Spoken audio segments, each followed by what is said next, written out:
hello, hello. Welcome to Royal Sussex Live. Welcome, one and all. Okay, there we go. Let's see who's here first. Lorna Williams, thank you so much for being here first. Jessica Foreman. Connie Balmer! Hey, Connie Balmer. Let's see here. Uh, Kim Harris is here. And Mary H. And Fancy. Very cool. And let's see, Carlene Beckford is here. Thank you so much. Gail Anita One. Uh, Gracie Infowabi, thank you so much for being here. And let me see who else is here. Lydia Washington is here. All right, very cool. Let me see. Janice Goodrich is here. And Sharon Augustine. And who else is here? Lee Bryant. Thank you so much for being here. All righty. Okay, I think I'm starting to repeat myself. Leslie F. and E.B. Lynn, E.B. Lynn 35. Norman Campbell. Okay, very cool. And Carlita Simon. Or is it Simone? Okay, and Vanessa Jones. Compton Caligal, Ursula Smith. Okay, I'm going to just scroll all the way down to the last. Rodney Jackson wants to say hi to a few people. Robin Hyde is here. Marcia Ware. Okay. All right, so, and a host of friends and others. Like Rosalie, is it Lindsay? Okay. All right, so let's get into it, shall we? Well, I could imagine what is going through your mind right now. They have done it again. The palace, via their henchmen or henchwomen, have gone to war against should be a toddler now, right? Or infant child again. Lily Diana sitting out there in California, minding her business and living her best life in a house full of love, and she has her very cool grandma who can still shake a tail feather when she has to. But this is not good. This is not good. We know that this is a backlash for several reasons, and probably timed just for the release of that list. But then again, let me think about that. Maybe they were going to do this at another time, but now just seemed like the right time because, well, after all, Harry is about to receive this honor. But I can't help but think that this little thing that they've just pulled was just something waiting in the wings for the opportune moment to try to take the shine off of the Sussexes. Impossible, by the way. So before we get to that, happy 95th heavenly birthday. Happy 95th heavenly birthday to the Reverend Dr. Martin Luther King Jr. It's been 95 years since Dr. King's birth. Probably none of us who were here at that time. Maybe one. But probably the biggest moment of his life, one of several, I'm sure, but the March on Washington back in, oh gosh, what was it, 1962, 63? 63, 62, 63. Well, anyway, the March on Washington. Wait, is that right? Yeah. Right? No. Oh boy, am I going blank on that one? But so we will reflect upon that, of course, on this day, which his birthday is actually tomorrow, I believe, but it's observed on the, I guess it's the second Monday of January. And I still remember when this was legally made a national holiday. I also remember Ronald Reagan was against it. Ronald Reagan was like, oh, it costs too much money to shut down the government. And simultaneously, he was actually, do you guys know that more money was spent by Ronald Reagan than there was from George Washington to Jimmy Carter? I think Reagan um, had created our first deficit, right? I think Reagan gave us our first budget deficit. Don't quote me on that, but I know that while people applaud Reagan for boosting hope again, and I was around at that time. Let me tell you all something.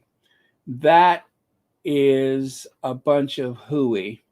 The American economy is robust pretty much no matter who the president is. And Reagan was lucky because he was president during the 1984 Olympics. And if you remember, that was a very patriotic time. He was president during the restoration of the Statue of Liberty. Again, something that brought about a whole bunch of patriotism. And also, when it came to those Olympic Games, for a modern Olympic game, um, one of the things that he got lucky was because Jimmy Carter actually would not allow the American athletes to go to the games while he was president because of oh gosh, who invaded who? But anyway, that was oh, because Russia, I think it was Russia invaded somebody. And anyway, so Reagan got lucky. That's all. Just wanted to get that off my chest. But anytime I get a chance to trash Ronald Wilson Reagan 666, um, I take it. Terrible person. A lot of smoke and mirrors. That's what it was. The man who would not say AIDS and allow a very small crisis snowball into not exactly a pandemic, but lives could have been saved if it wasn't for him. Let's see, Baron. I was there. I was in the stall next to baby Jesus too. uh, very nice. Thank you so much. And hey, Church Nelly. Sharon Marcia Lawrence Hunter, thank you so much for being here. J Matt, uh, Ingrid Soares, thank you. Hope's Garden, hello. Hey, Black Queen, let me see. Reagan was trash and a racist to boot.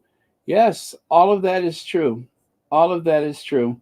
When Reagan announced that he was running for president, he went, what was it, Money, Mississippi? He went to the county where the Klan was born, just like when Trump was going to go to um, Black Wall Street on Juneteenth for a rally or something like that. Remember, he did that. Those things are deliberate. It's a dog whistle. Ronald Reagan is the one who taught me what the meaning of dog whistle is, right? And of course, if Ronald Reagan taught me the meaning of dog whistle, um,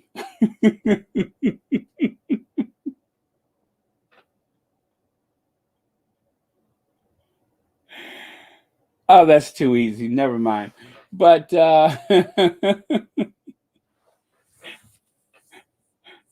never mind. Never mind.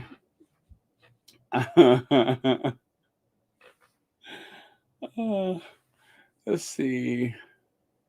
Baron had to send on our way trying to nibble at Joseph. Well, I tell you, one way to, if you ever need to summon the queen consort, do you remember that commercial? Yeah, yeah, chuck wagon, yeah, yeah.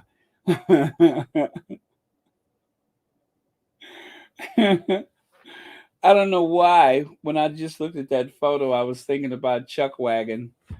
But yeah, I remember that commercial, Chuck Wagon. There I go drifting into the old days again. Chuck wagon. Uh, let me see. Was that let me see. That was food, right? I think that was food.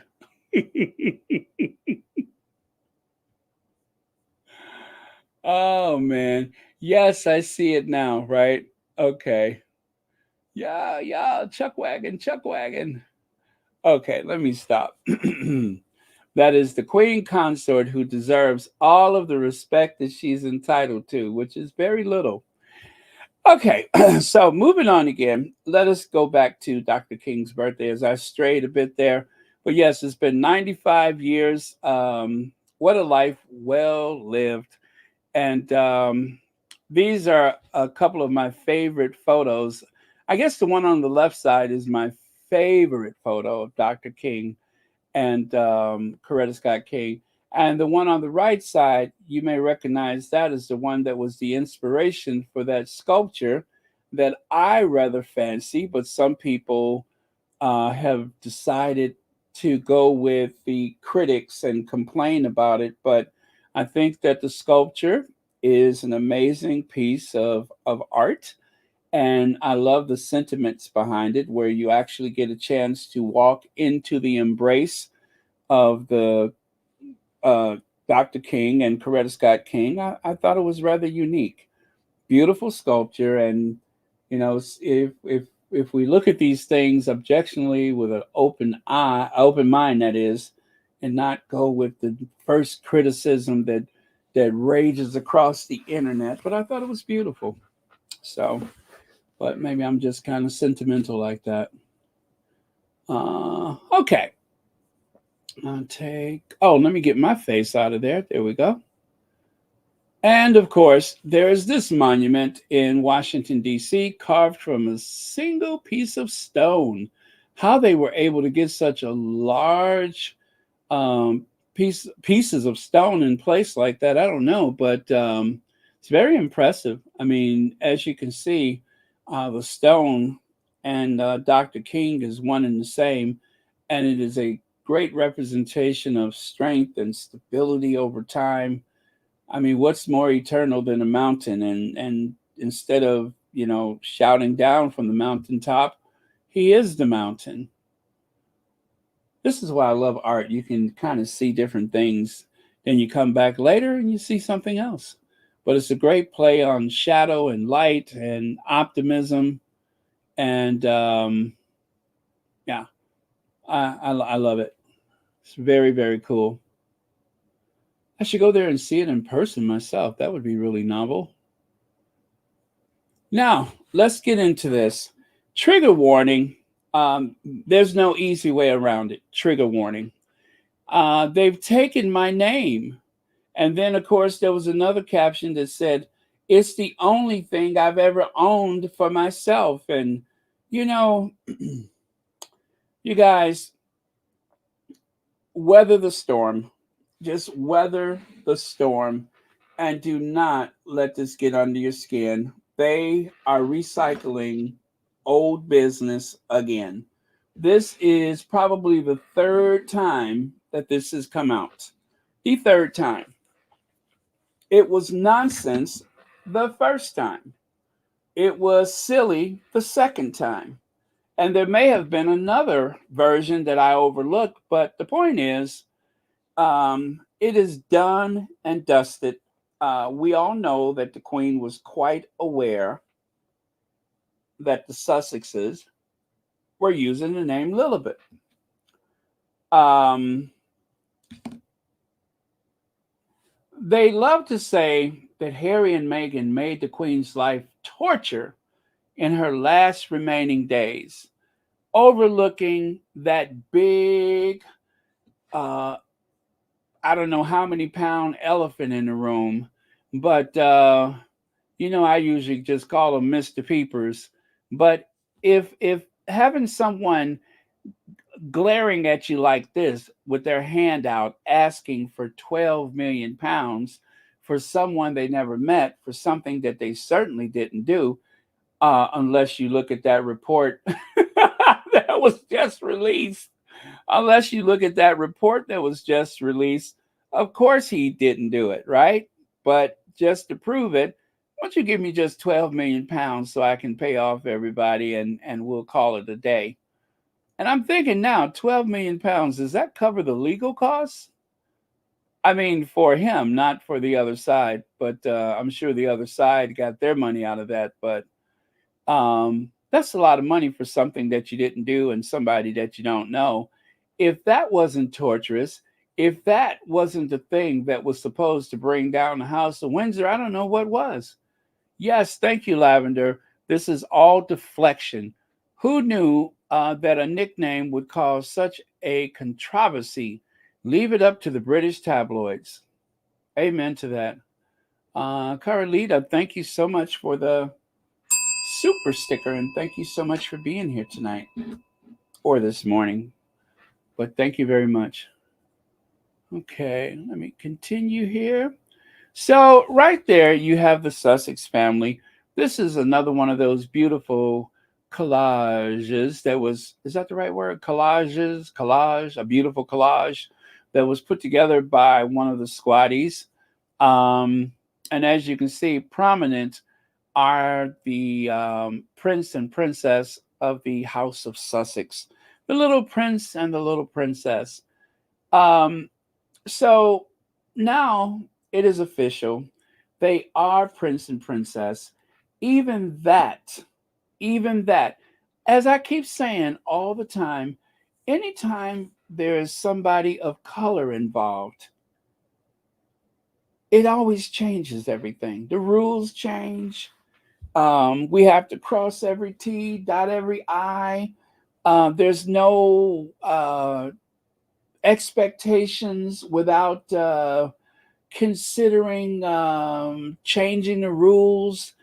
If Meghan hadn't spoken up at the Oprah Winfrey interview, they were trying to change things. They were trying to eliminate Archie's title. They wanted to do that, knowing full well that when the Queen took her last breath, that Archie would become Prince Archie, Master Archie, or whatever they were calling him, becomes Prince Archie. Everybody knows that. And of course, Lady Lilibet Diana would become Princess Lilibet Diana. Everybody knew that. But yet, we didn't find out until the Sussexes had a christening for Lilibet that, okay, now the palace has changed the website. Why did it come to that?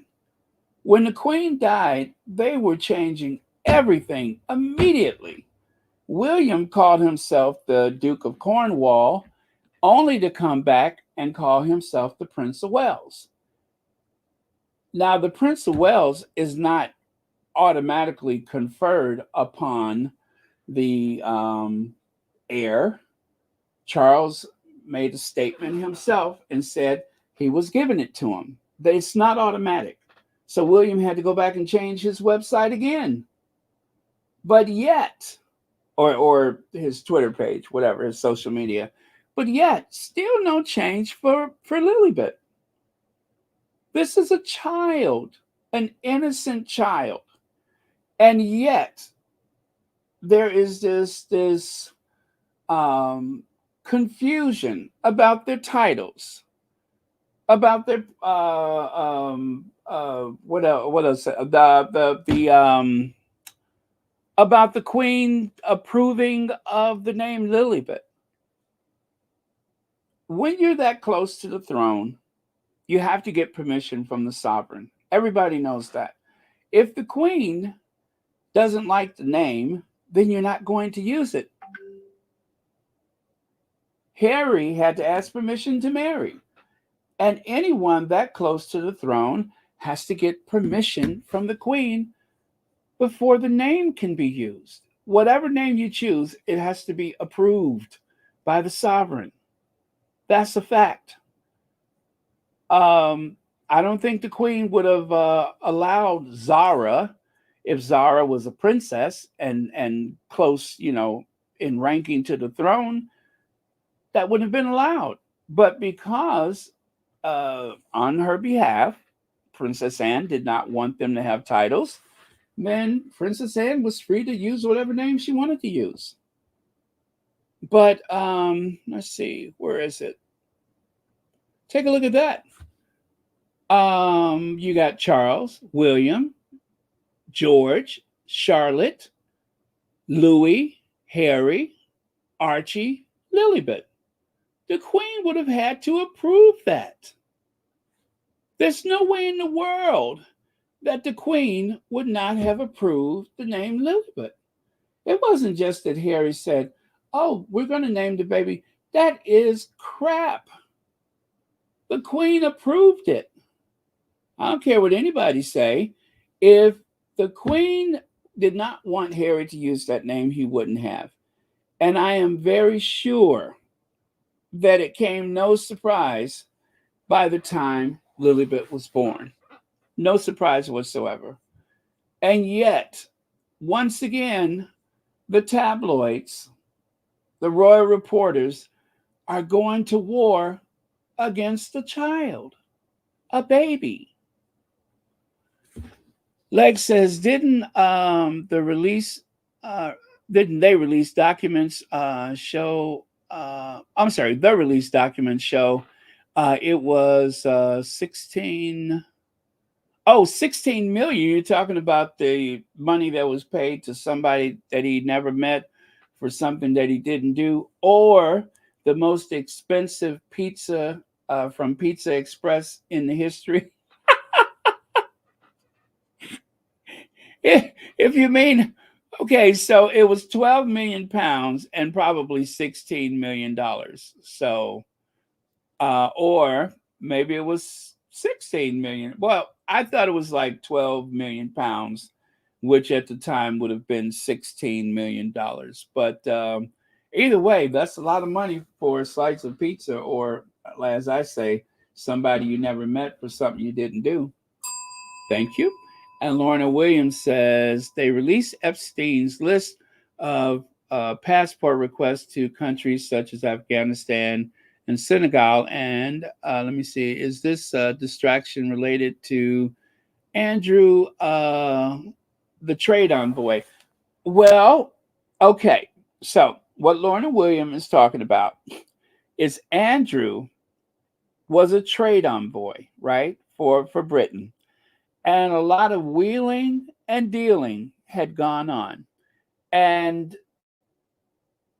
by doing so, Andrew was using his access and proximity to the throne and possibly representing the government in certain ways, I'm sure. But I don't know that any member of the household, any royal, has ever had that title before. But I do believe that they were trying to find something for Andrew to do, right? And Andrew, being this trade envoy, that put him in some very unusual places. And of course, I I'm going to just go ahead and say that whether or not he knew any of those people involved in that list before he was given the title trade envoy, it certainly didn't help. I wonder if he asked his mother for that title, but that's like a loose cannon.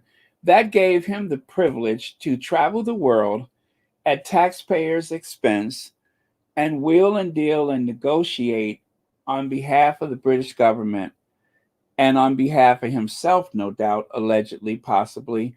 And I'm pretty sure that there's a good chance that there's going to be a whole lot of stuff that we find out about Andy's globe-trotting days. I really do believe that, because it's such a undefined position to have as a trade envoy, flying the world like that. And I'm pretty sure he was dipping his toe, I did say toe, in places that we don't even know about, that is probably not even a matter of public record, but it may be buried somewhere in all of this information that's being released. I'm sure of that, but um, we'll find out. We will find out.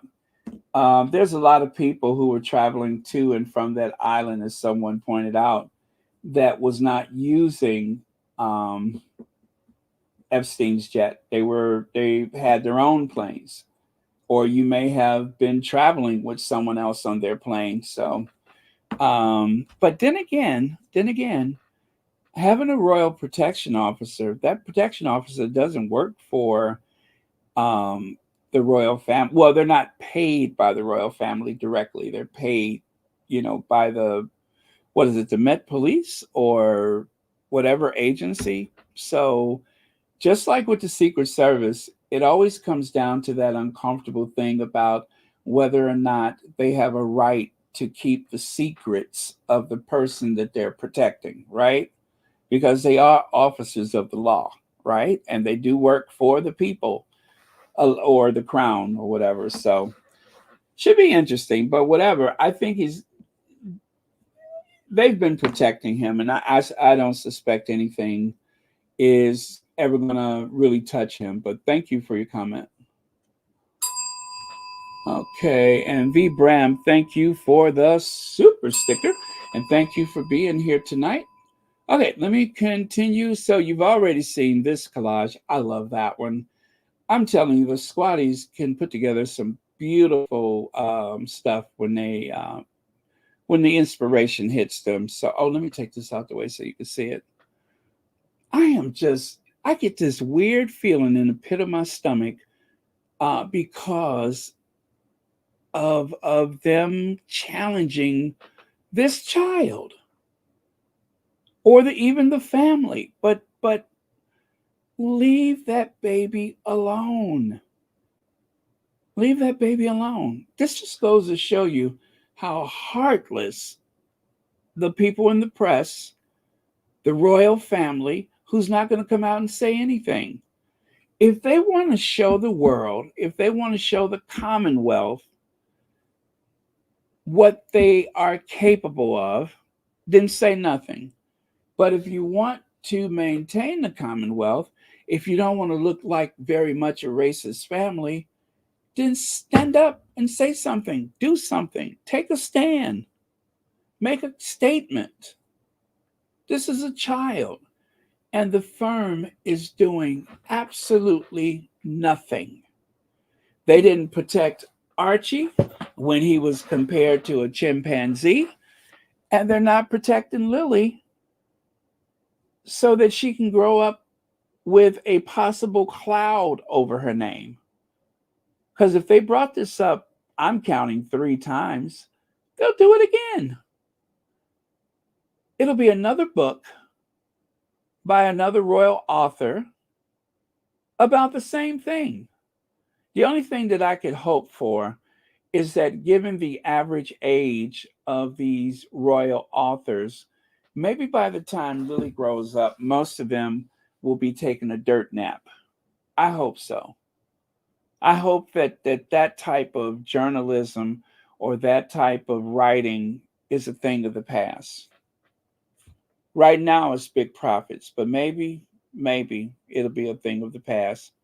But they are trying to rewrite history.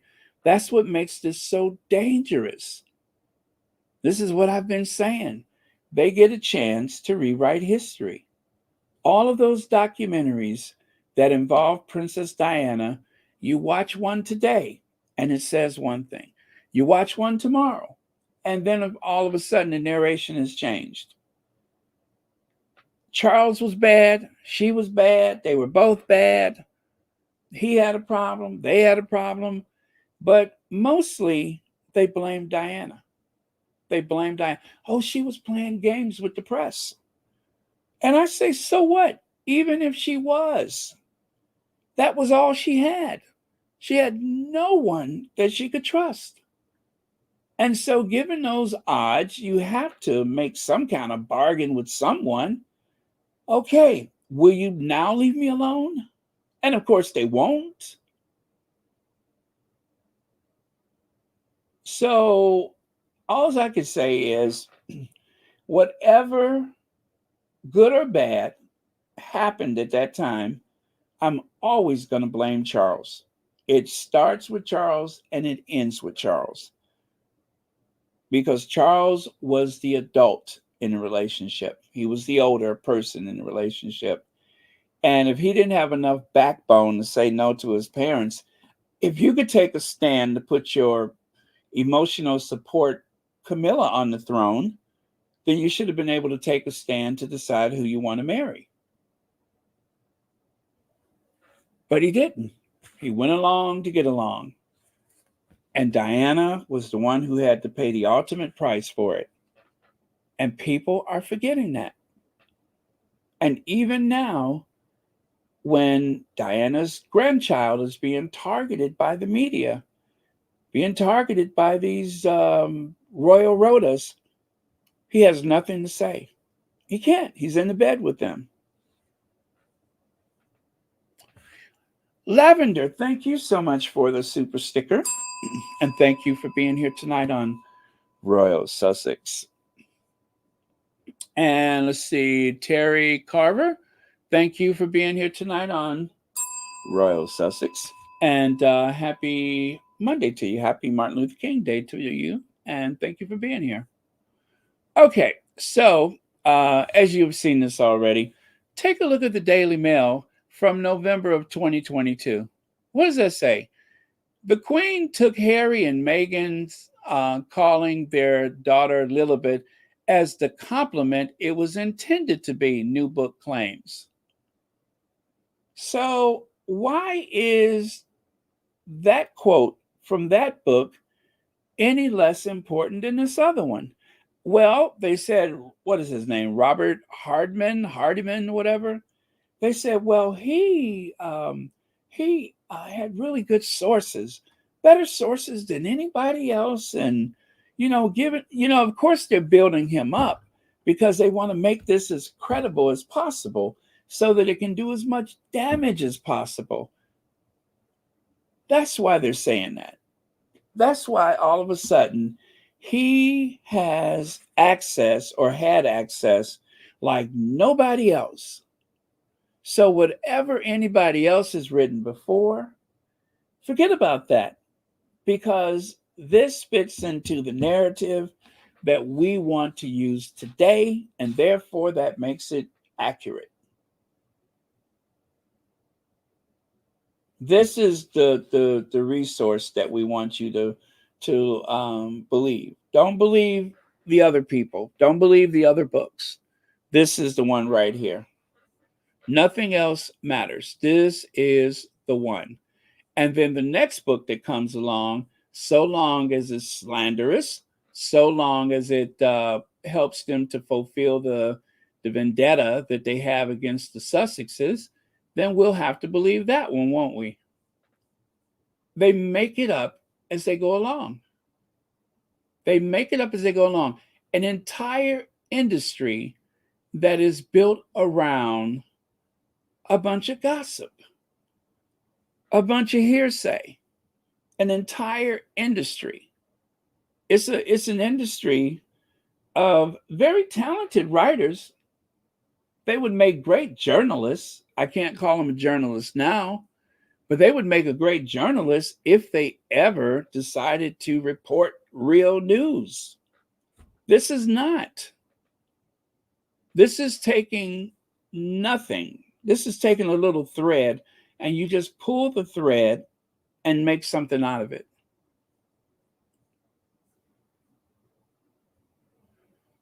So let me see here. An intimate portrait by Giles. How do you say his name? Brandreth, which is slated for release next month. So this is the one that is in reference to this article. And of course, that book was supposed. Let me see who that is. Hold on a second. Let me see who this. Yeah, that's the guy that always wears those funny sweaters. That's the guy that always wears the funny sweaters. and he seems to be very close to Charles and Camilla. And the only thing I can say, nice about him is the fact that, let me see, you know what? I'm going to save this photo so you guys know who I'm talking about. Hold on a second. Let me grab his photo. You've seen him before, I can assure you of that. But I am going to, just in case anybody doesn't, oh no, not that one. In case anybody doesn't know who he is, I just had a I just had a shady thought. Yeah, I'll do it. Oh, y'all know what I'm going to do too. When you see this, what I'm going to show you, you know what I'm about to do. I have some editing to do tonight. And you will see why. Let me show you this photo. And go ahead and look at the photo and tell me what you think I'm going to do with this one. And I'll give you a hint. It's yellow. What do you think I'm going to change that to? Anybody? What do you think I am going to do with Giles' jumper? Shouldn't be too difficult. You know how shady I am. It shouldn't be too difficult. I'll give you a minute. Let's see. Leg says, everyone remembers that the British royal family leaked that Harry and Meghan didn't want titles. Yes, yes. Thank you, Legs, for their children. Meghan set the record straight during the interview. Then they gaslight her only to blackmail them after the Queen's death. Yes, yes, yes. I remember that. I remember that. They were trying to set up this thing, that the Sussexes didn't want titles, and how do we know that the Sussexes want titles? Yeah, they did try that. Yeah, they did try that. See, thank goodness for the Sussex squad. Otherwise, they would get away with so much if people weren't calling them out on it. And that particular time, Meghan had to call them out on it. Yes, yes, absolutely. Dansby one, you got it. Not my king. Hope Garden, H Knight. Yep, everybody's got it. Not my king. That's exactly what I'm going to do.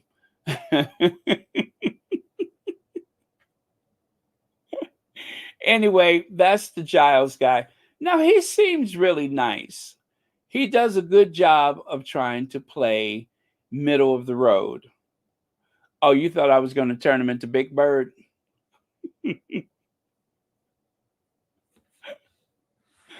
No, not this time. But but yeah, he tries to play it straight down the middle. Hey, VS. Um, but yeah, so he's the one that wrote that particular book. Let me go back to the book. Let me see. I got to get rid of him and then go here. There we go. So let me go back to there it is. I mean, not the book, but the article. So Queen took Harry and Meghan's calling their daughter Lilibet as a compliment it was intended to be. Now, see, it should have just been left at that. It could have been just left at that. But this Hardiman guy, who you're going to hear from later, by the way, and by the way, I mean very soon. Um, Also, I should say a huge thank you to all of the folks out there on those Twitter streets, because let me tell you, they are working hard to set the record straight. They are working hard to set the record straight. Um, I mean to tell you, it's been a round the clock operation. This is not going to go unnoticed, and this is not going to go away quietly, because the Sussex squad is on the case. So yeah. All right. So let me continue here. Nope, I'm not working on nothing. I'm just um, doing the Royal Sussex. That's it. Nothing else is going on right now. Just Royal Sussex. Not to worry. Um, I'm not good at multitasking. All right. So where was I? So right there, you have Harry wanted to name daughter after the Queen even before he met Meghan, and had discussed the idea with his grandmother. Insider says. So what is different about this insider compared to the newest insider? So right now it's a 2-1, right? It's a 2-1. We have this information from someone who's been hanging around that family for the longest, Gareth, whatever his name is, Giles. And then we have this one. So why shouldn't we believe this? What is different about this compared to this new book? Because Harry is going to be a living legend. He's being inducted into the Hall of Fame as a living legend. That's what's different. Otherwise, there is no difference. There's none. Harry wanted to name daughter after the Queen even before he met Meghan, and had discussed the idea with his grandmother. Insider says Prince Harry had chosen, I'm sorry, had close relationship with his grandmother, the Queen. The Duke of Sussex reportedly told the monarch of his plans to honor her with name of one of his children years before he even met future wife Meghan Markle. The couple welcomed second child Lilibet Diana on Friday morning in the U.S. Royal experts hope choice of name will help bring family back closer together. This is in the Daily Fail. This is in the Daily Fail. So, again, if this was in the Daily Fail and the other one was in the Daily Fail, what has changed between now and then? They are targeting a child's name for clicks and distraction. For the sake of clicks and distraction, they are targeting a child's name. And this explains why Harry was so happy. Remember he told Oprah, he said, it's a girl, and he just let out that squeaky sound like that because he was excited. Because he wanted, now doesn't it make sense? He always wanted to have a boy and a girl. And by doing so, it gave him a chance to honor his grandmother, the other most important woman in his life, from his family of birth, the other most important woman in his life.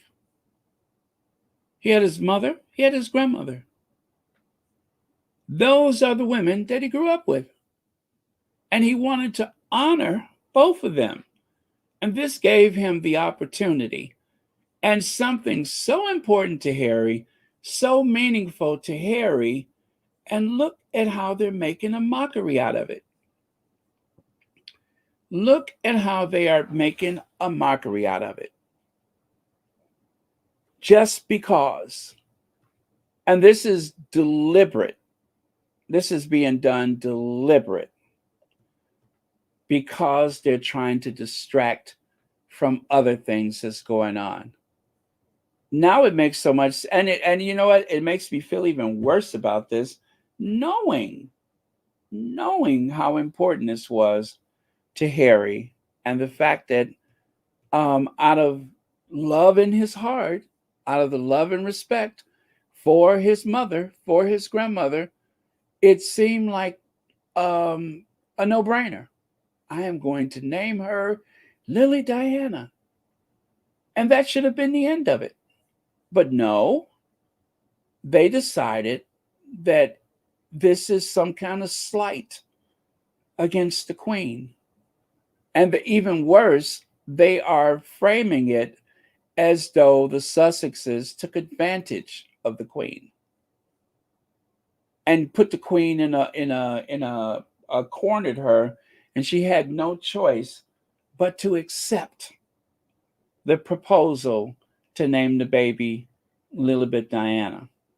The Queen was helpless. The Queen was helpless to the Sussexes' cruel and unprecedented name selection. How dare they honor Her Majesty like that? How dare they? Take a look at a couple of your comments.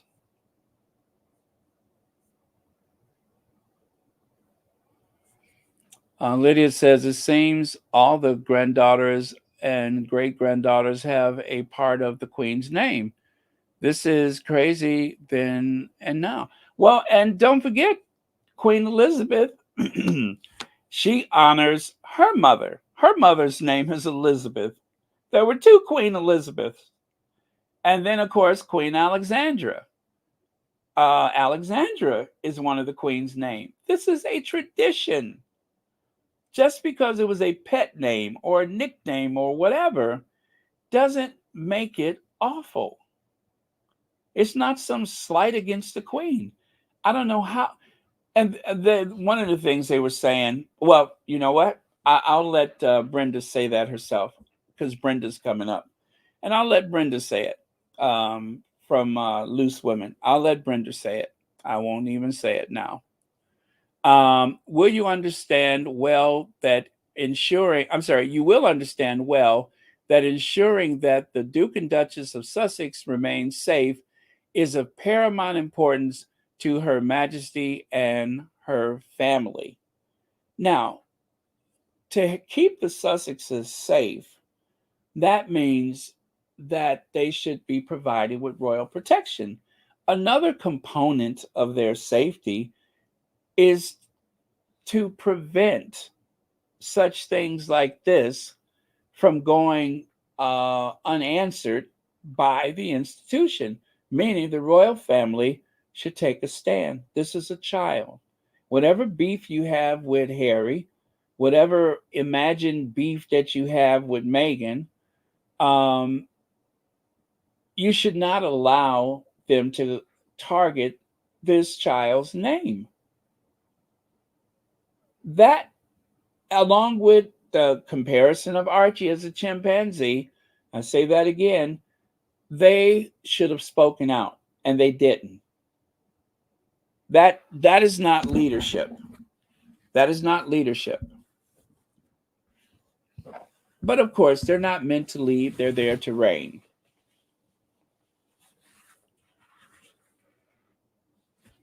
They're also there for over 350 million pounds a year. Say something. Say something for 350 million pounds a year. When people thought that Kate was getting Botox, they spoke out about that. When that photographer in France took pictures of those little mosquito bites,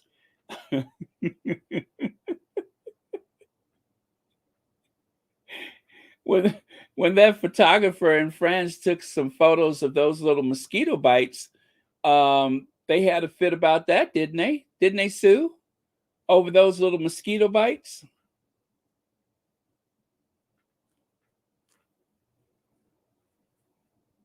I'm pretty sure the photographer thought it was. I'm pretty sure the photographer probably thought it was William at first. Those little mosquito bites. Back in them days, you really couldn't. Let me stop because I'm getting mad. But you know what I'm trying to say. It wasn't even, if they would have been able to judge a payout based on the cup size, they wouldn't have gotten as much money.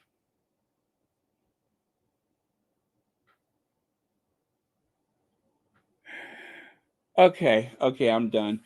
Anyway, let me move on.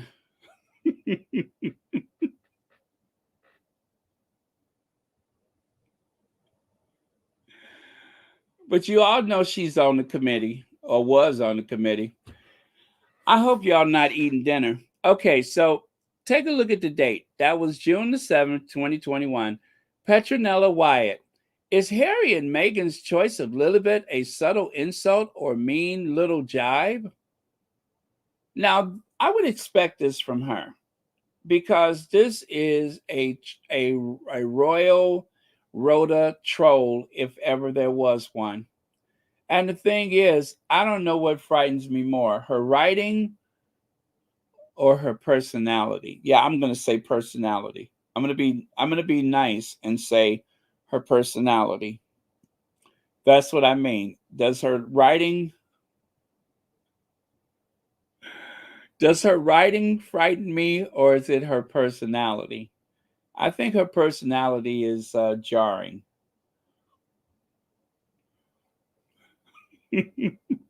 Now, VS, I didn't say that. Stop putting words in my mouth.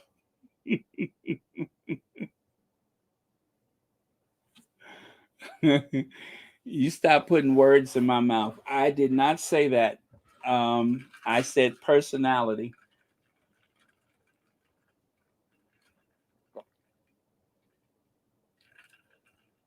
Personality is only skin deep. But as we have been saying for the longest, those trolls all seem to have a certain look about themselves, don't they? Okay, so here's one of the headlines: Queen's fury over naming of baby Lilibet.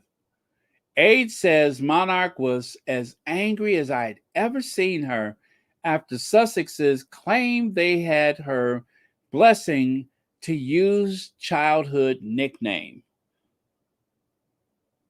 And so while we're talking about that, Queen to help pay £12 million Prince Andrew settlement, new claim risk fury. So was she furious about this or was she furious about that? Because I'm willing to bet that the fury, the alleged fury, would have been more severe having to come out of your pocket with £12 million. She ain't had to pay nothing for that name, but she had to come out. I mean, how much risk?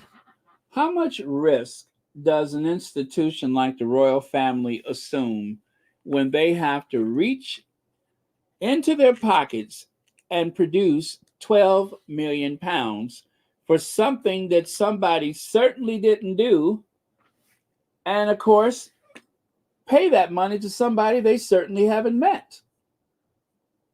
But then again, but then again, when you look at it like that, they did have one of the best interviews.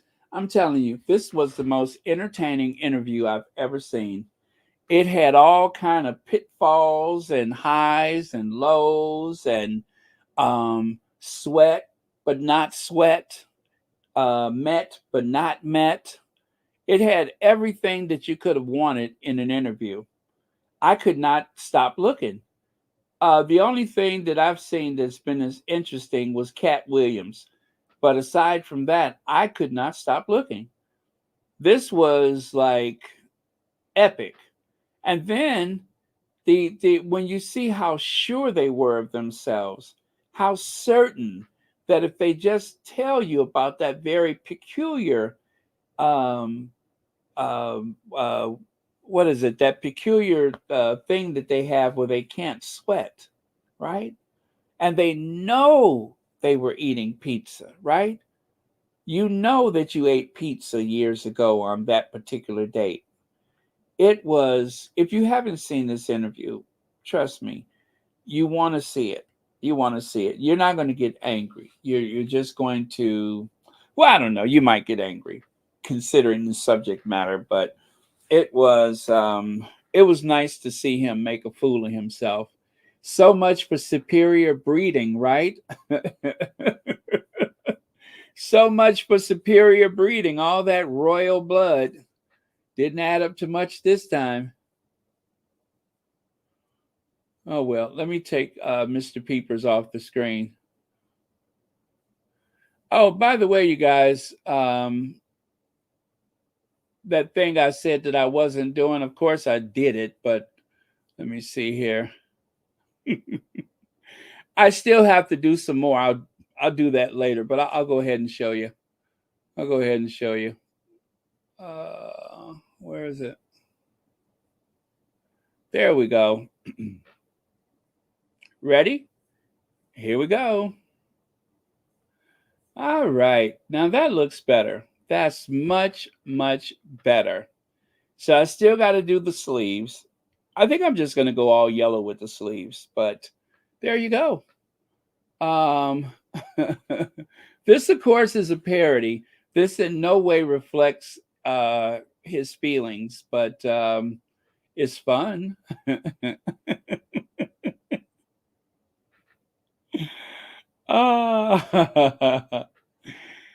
You're welcome, y'all. You're welcome. So, which do you prefer? This or this? This or this? This one or this one?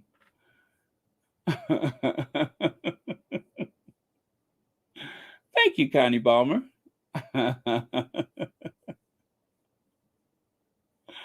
uh,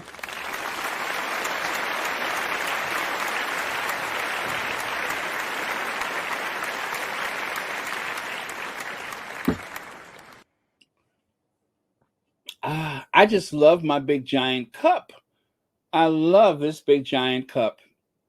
Whosever idea this was to create these big cups, I even went and bought like a couple of gallons of vinegar because I want to make sure I keep it clean and disinfected. And you know, vinegar is great for cleaning stuff. So I went and got some distilled vinegar so I can submerge it and rinse the straw and the lid and everything to get the cooties off of it. So that's how serious I am about this cup. But okay, let me get him off the screen here and get back to business. So much for the Queen's fury. The Queen was furious about this, but seems like she was more furious about that. New claim, risk fury. Well, okay. It better be. I mean, it'll save you a few trips back and forth, won't it?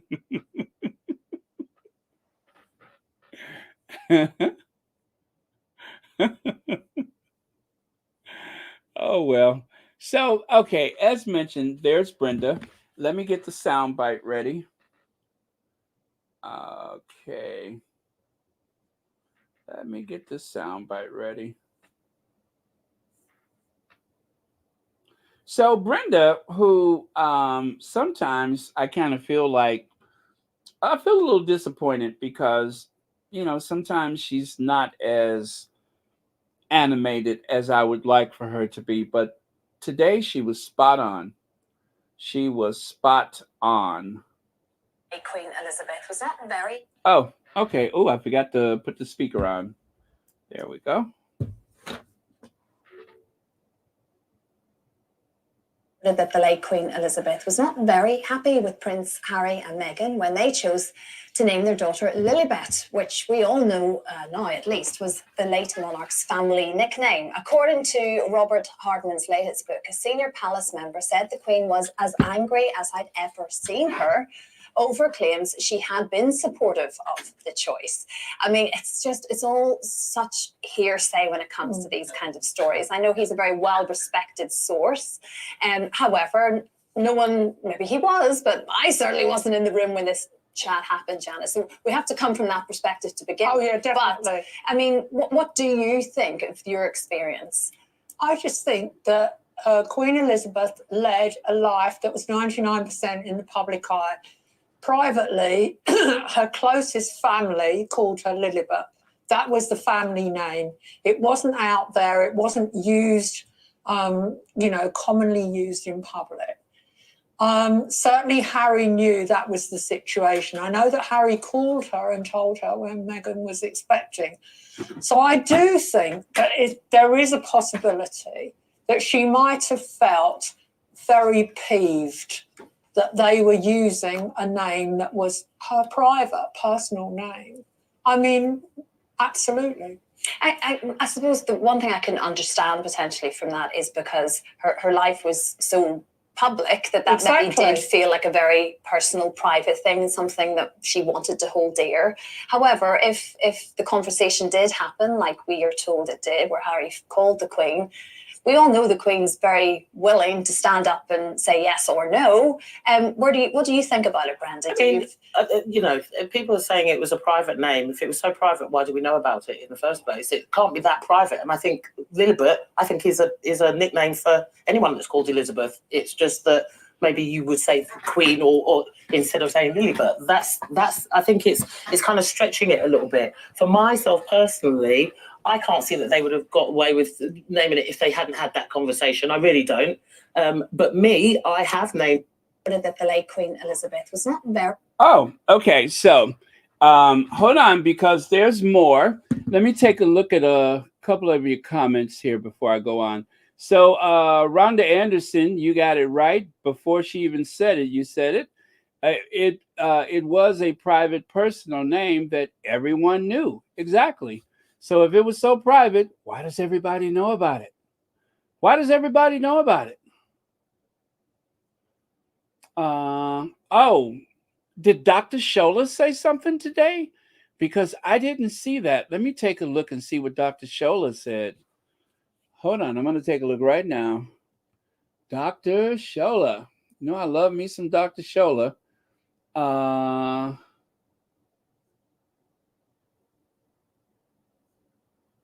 Okay. All right. So far, I don't see anything. Was there a comment from Dr. Shola today, or? Oh, I see it right here. Dr. Shola says, God give me strength. People have lost their God-forsaken minds. Number one, Harry and Meghan did not need anyone's permission, least of all Queen Elizabeth, to name their child Lilibet. The fact that they got her blessing was out of respect, not necessity. Number two, the name Lilibet predates. Oh, hold on. Oh, gosh, that's longer than I thought. Okay, I had to open it up. Let me see here. Okay, let me see here. Oh, number two, the name Lilibet predates Queen Elizabeth. For goodness sakes, she didn't own it or create it. Number three, what grandmother in her right mind would be angry at a great grandchild being named to honor her? I have very strong views about Queen Elizabeth as monarch and her legacy, but even I'm flabbergasted at these spurious claims that do nothing but blight her character and judgment.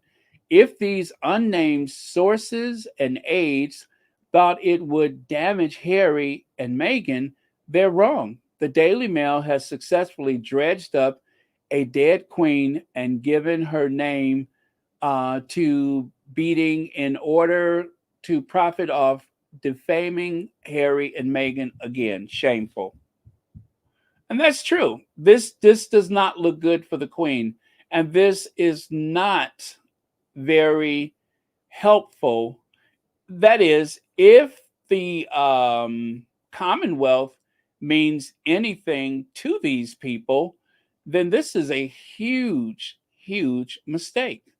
This is a huge mistake because there are a lot of people in the Commonwealth that are of African ancestry, like Lilibet, that may not necessarily appear to be the most obvious of African descent, but in their hearts and in their mind, in their spirit, there's a lot of people who look just like Lilibet who do not shy away from their blackness. And by slighting Lilibet, you are slighting a lot of people of color because we come in all shapes and sizes and colors. I don't know if they get that, but that's exactly, and Dr. Shola's right. They have done nothing but, I guess, humiliated the Queen. It's a way to dredge up the Queen and humiliate her, to make the Queen seem irrational. That's what it does. It makes the queen seem very irrational and selfish in some respects. Yeah, that is a no-win. That really is a no-win. And it's not hurting the Sussexes as much as it is a blight on the queen's character. Yeah, she's absolutely right about that. That's why I love Dr. Shola. Dr. Shola knows. Dr. Shola knows. Okay, let me get back over here. Okay, where was I? Oh, so I still got to do the other part of the soundbite. That's what I got coming up. Let me take a look. Thank you so much for sharing that, by the way, because I did not hear Dr. Shola's comment. And I am going to, what I'll do is I'm going to put it up for you guys. Give me just a second. Wow. You know what? As much as I complain about not having the big computer, this one is so fast I can do stuff like this. That other one would have slowed down and stopped and locked up and everything. But until I wear this one out, we can do stuff like that. Wakanda forever. Okay, so I'm going to leave that up for a minute. And I'll play the other part of the soundbite. This one is shorter. It's not even a whole 2 minutes, I think. So let me find it. Okay, so we listened to that one. I have named my children Jamal's Brendan and Tanisha's Brito, and that's a name from my parents. And I didn't ask permission because obviously they weren't here, but I don't think that there's anything wrong with that. I think it's just a mark of respect and keeping a legacy going. But they're second names, do you see? They're second names. They're not their first names. If you want to know who just interjected while Brenda was speaking, that was Janet Street, not Walker, Janet Street Porter, right? The one with the dark hair, the one at the top left, Janet Street, not Walker, Janet Street Porter, Janet Street Porter. That was her that just.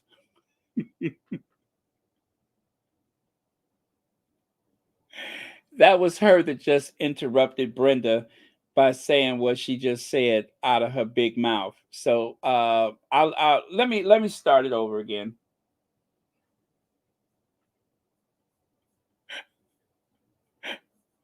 Okay, let me start it over again. Well, hell, I can't remember her name.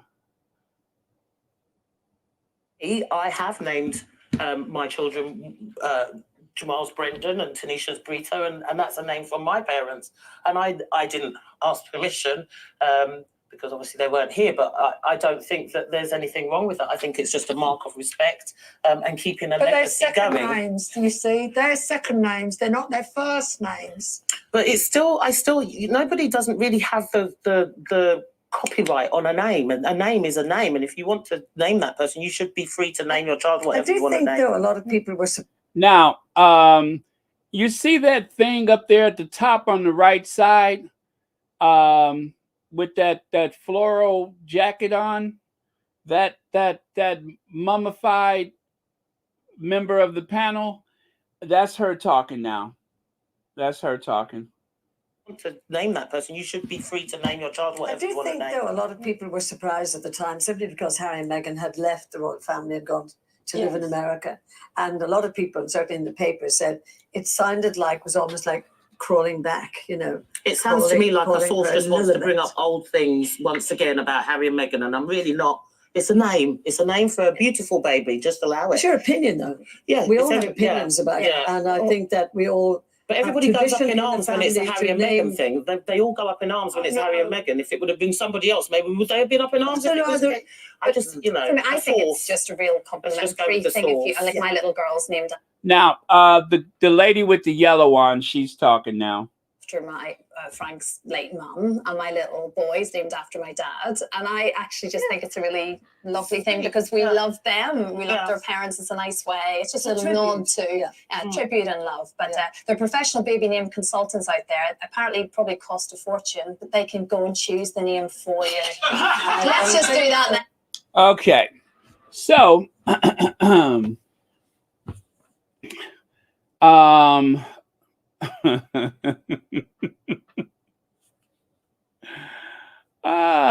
anyway, that was on Loose Women today.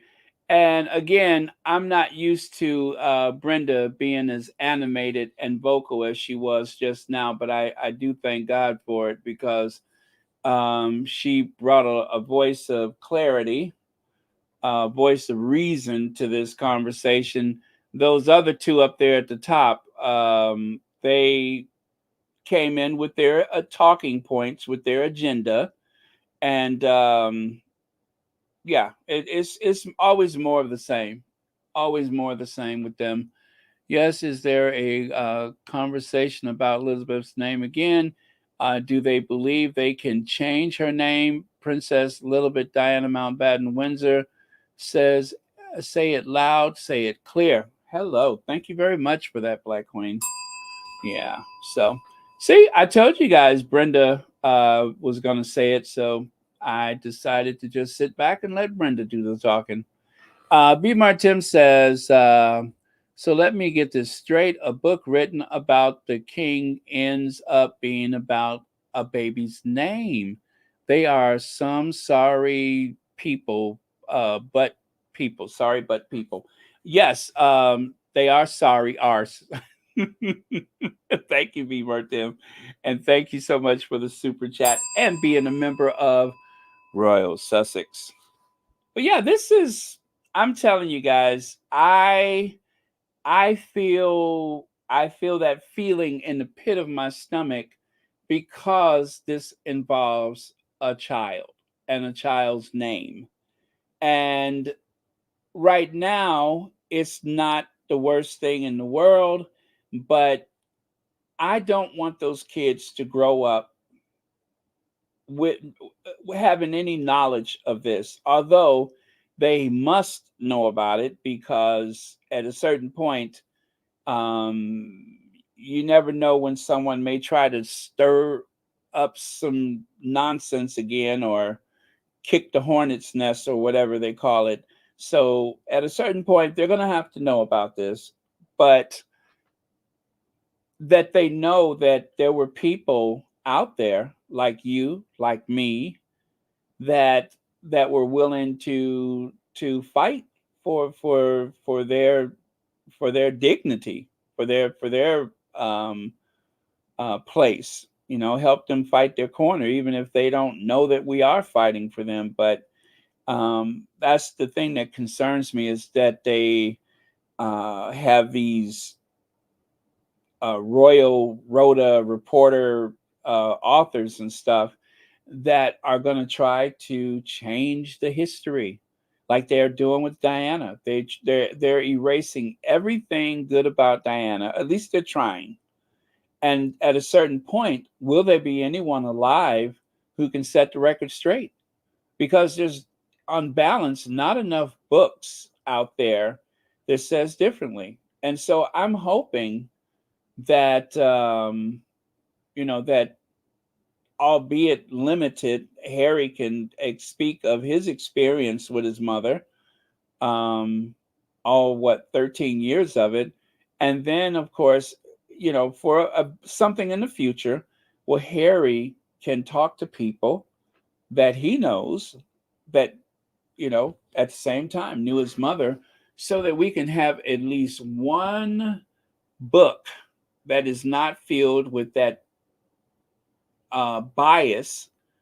And the only reason why this is possible, like I said, I blame Charles. I blame Charles for this. Charles needs for Diana to be the bad guy. He needs for Diana to be unstable, to be deficient. They need all of that so that he can justify Camilla. By the time the coronation happened, they sold this damaged, expired set of goods, this outdated set of goods. They tried to portray her as the love of his life, always meant to be. Theirs is the romance of a lifetime. Isn't that what they said about Diana? Isn't that what they said? This is the stuff of fairy tales? That's what they said on the wedding day. So why should I believe anything about this? These are two people that understand each other. As for romantic love, if they felt that strongly, they wouldn't have married other people. They would not have married other people, but they did. They married other people, started families with other people, and now they're together. And so that they can make sense out of it, we have to destroy Diana a second time. First her life, and now her character. Character assassination. And I'm just sick of it. Do you hear me? Sick! I'm just sick of it. Anyway, thank you, B. Martin. All right, so right here, did we miss the headline about the Queen's fury over Andrew's alleged situation? Did we miss that headline? Says Republic. That's what the staff of the Republic is asking. The Queen is furious about Lilibet's name, right? The Queen was furious about paying out that money, I'm sure. But where where was the fury about this act itself, this situation, bringing this to the doorstep? You know, it's one thing to be mad about paying out the money. It's another thing to not be a little bit furious about the fact that it happened in the first place, or that you were close enough to someone that it could have happened in the first place. All alleged, of course. What kind of grandmother would be furious about her granddaughter being named after her? It shows Meghan and Harry's honor and respect for the late Queen, something insiders in the royal family seem to know little about. Shame on them for dragging a dead woman through the mud.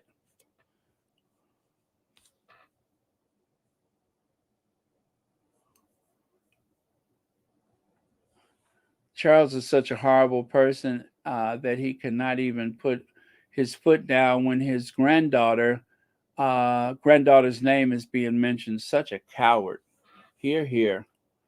And let's see, Lacey D has a super chat. Harry and Meghan are doing a great job keeping their kids' lives private.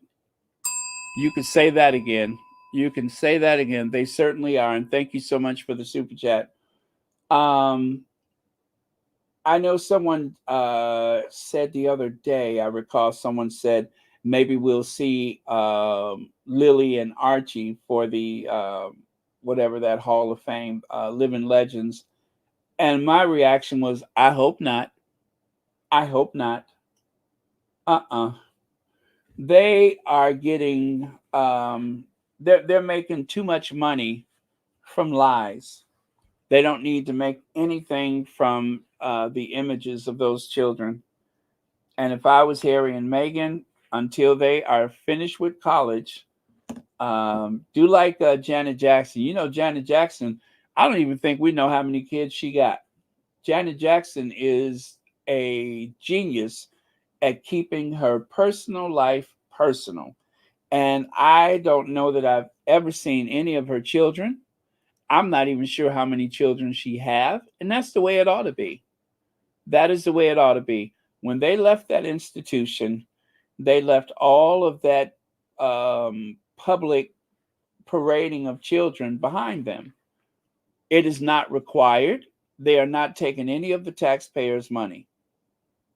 It does not mean that excludes any what do you call it, being in line for the throne, that is not excluded because of that.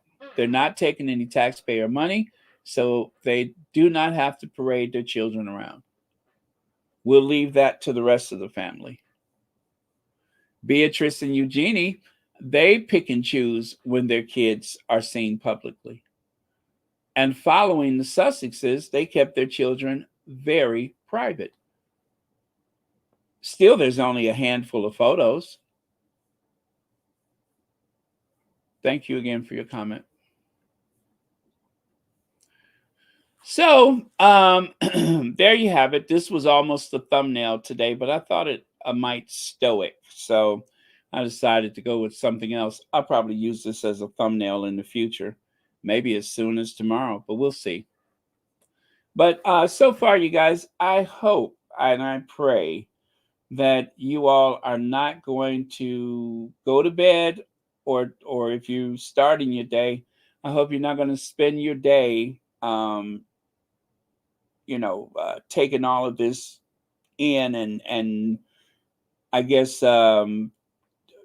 taking the weight of it upon yourself. No need to do that. Harry and Meghan are in California. The children are very safe and loved and surrounded with their canine friends and the chick inn and all that kind of stuff.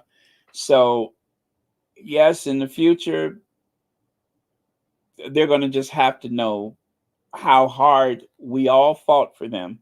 And most importantly, how hard Archie's papa and Lily's mama and vice versa, they'll have to know how hard they fought for them. But for now, they're just children being children. So don't carry all of this weight around and feeling dread and such. The kids are okay. They're safe. And right now we're dealing with this. We are calling them out. And the Sussex squad is doing what they're doing best, dropping receipts. I mean to tell you, there is a mountain of receipts all over Twitter. And I'm hoping that there'll be some TikTok videos coming up. I really do love the TikTokers. They are handling their business. So we got this handled. We will handle this. And of course, this is another thing that they want to erase. And they're working on it. They're working on it. These iconic images of Queen and Princess, Queen and grandmother and granddaughter-in-law, rather, they want to eliminate this. The Queen was having too much fun. And again, we can't agree upon this, but whatever the Queen could have done and whatever she chose to do, the last couple years, the Queen was at a terrible disadvantage. The only man in the family that could protect her was himself very frail and eventually dead. The staff that she chose, that she approved of, Charles removed them and put his own people in place. She wasn't even in control of her own diary.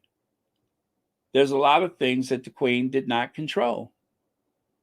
And, I don't know what it's like to be in my 90s, but I would imagine that after it, and how many times did we hear that someone who grew up with the Queen just died? So-and-so grew up with the Queen, just died. So-and-so was at the Queen's coronation, just died. That is a very vulnerable place to be in your spirit, is when everyone that you come up with is gone. So the Queen was left vulnerable, and Charles, who wasn't even at her side when she passed away, he decided to go and look for mushrooms. If that gives you, and that's why I keep bringing that up. That's why I keep bringing that up. You know your mother is as frail as could be. We've all seen the pictures. We knew it was a matter of time. You would think that instead of setting up for an interview with NBC television, you would have at least been in the house. He was not. He was not. The last time the Queen was seen publicly, she was so frail that they won't even release the video. And there's a video. They won't release it. Instead, they gave us 2 grainy photos of the Queen, one with Liz Truss and one of her standing by herself, barely alive. So imagine how vulnerable the Queen was toward the end. Like Harry said, he called and she couldn't talk because there was someone standing over her.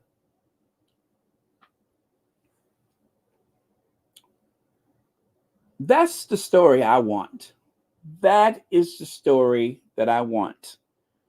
I don't know who's going to tell a story. I don't know who has the courage to do it, but I want to know. I want to know.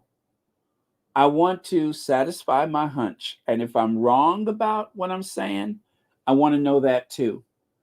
Because this goes right to the root of it. This whole fuss about Lilibet Diana's name. This is all part of that. The only way we can know what possible state of mind the Queen could have been in at that time, what possible objections that she did not raise, but they say she did. The only way we can know that is to know exactly where was she at that time, physically, mentally, and who was surrounding her, and what was their intention. I mean, I've heard some pretty shady things about those last hours. Now, I don't necessarily believe those, but, people have had their speculation about it. I mean, after all, the Queen did not want to be in Balmoral, but she couldn't go home because they wouldn't let her go home. When Harry went to see the Queen, she was spirited off to Sandringham.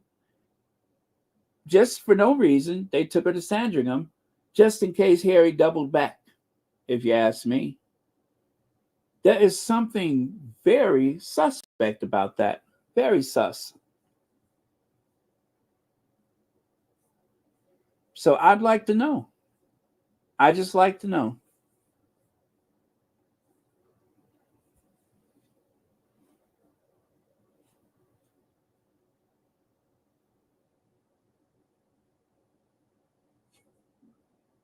Yeah, the thing with the coat.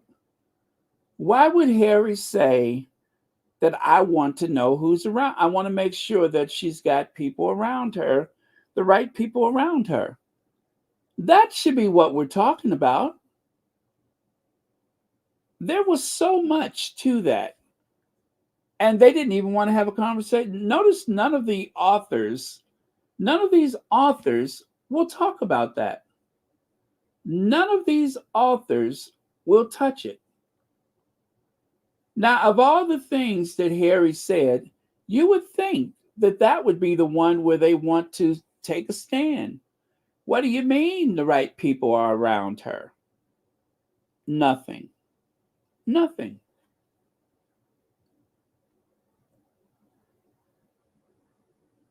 Yeah. Well, I tell you what. Church Nelly, I am not looking at you right now. But I tell you what. Whatever your feelings are, I still say that this is very important. What I just said right now is very important because it affected how the Sussexes were treated on their way out. It even affects how the Sussexes are treated now. That's what I believe. So, out of all the stuff that has come out, I really would like to know what those last couple years were like. The Queen was isolated so that she wouldn't catch the pandemic. I still don't say the C word, but she was isolated to avoid the pandemic. And yet, you know who goes to visit her, and all of a sudden they had her under observation. You know who is sick suddenly, right? Wait, let me get this in order. The Queen was isolated. They kept the staff isolated to care for her, right? And then her eldest child and heir comes to see her. Then a few days later, he's sick. And then a day or two after that, she's being watched. She's under observation. That means they took the test and it came back positive. And then after that, they said she had it, right? This is somebody who was already in a very frail state of health. So did her visitor take precaution when they came to see her? And I'm not saying anybody did anything deliberate. Maybe that person was tested before they spent time with their mother, their 90-something-year-old mother. Maybe that person was tested and thought they were okay. Maybe it was someone else on the staff. But you know what's missing? There is no speculation about it in the press. There is no speculation about it in the press. The only thing that they said is that there was an outbreak at Windsor Castle. No speculation about Charles. But I guarantee you that if that was Harry that had stopped by, we wouldn't hear the end of it. We would not hear the end of it. And this is why I say again, I would like to know exactly what happened those last few years. The last 2 years, the last 3 years. But at a certain point, Harry had no access to his grandmother. There must have been a reason for that. Harry had no access to his grandmother, no unsupervised access to his grandmother. The only time that we know he had access is when they did that ninja move and made their way to Windsor Castle. When Charles and Camilla was at that Maori Day, whatever, where they hand out the coins, and Will and Kate were on vacation, on holiday. That's the only time that we know that Harry had access. And then what happened? The press had a fit about it. Angela Levin accused him of having cameras, right?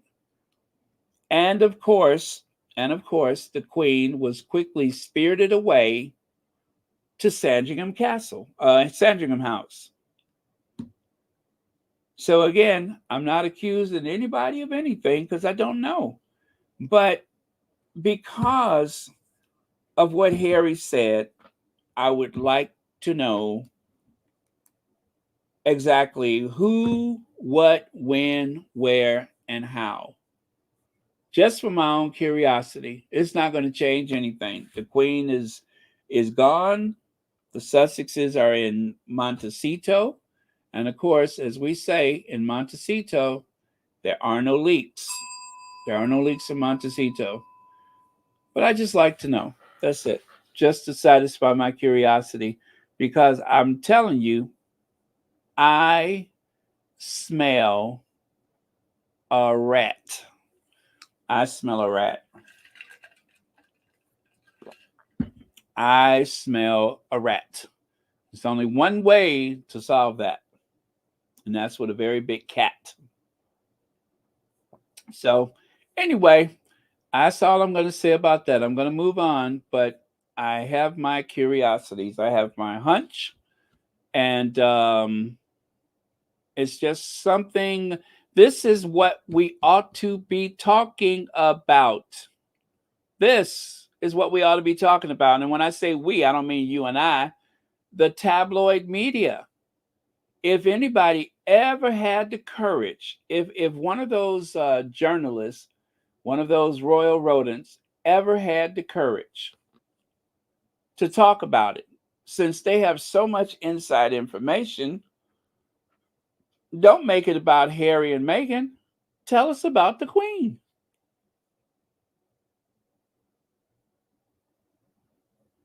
Yes, Charles, I listen. Charles was a regent in all but name only. And there's one particular squatty who insists that Charles was a regent. But the Queen wasn't making decisions.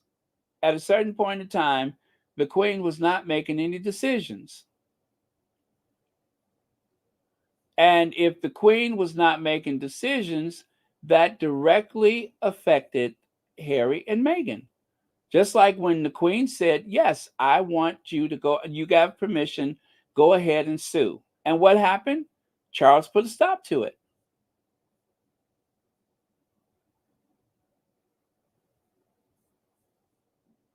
This is important. This is important because it speaks volumes about the way the Sussexes were treated, how that was allowed to go unchecked. See, it's been too many people that have been speaking in the Queen's name, speaking up for the Queen, speaking out for the Queen, and they took advantage of the fact that there was going to be no repercussions. They wouldn't be called into question because they knew they could depend on the Charles, who's in the bed with the media, who has an invisible contract. William, who has an invisible contract, no protection there. He's part of the problem. I just want to know. I just want to know. So if you are a royal reporter or whatever, and you within the sound of my voice, take a stand, be a hero. Tell us the truth. Tell us the truth. I'd like to know. Queen Elizabeth gets on better with Meghan Markle than Kate. Middleton says royal expert Ingrid Seward says Meghan makes the Queen laugh. Now that was Ingrid, aka the Hanna-Barbera character. That was Ingrid when Ingrid, was writing differently or talking differently.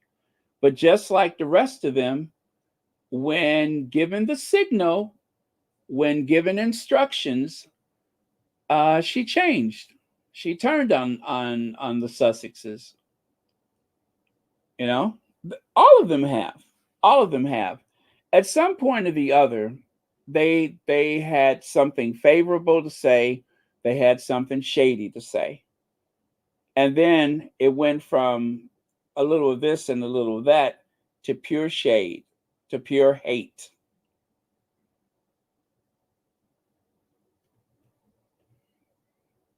And for those of you who are not, I'll show you Ingrid. When I say Hanna-Barbera, I mean Hanna-Barbera. By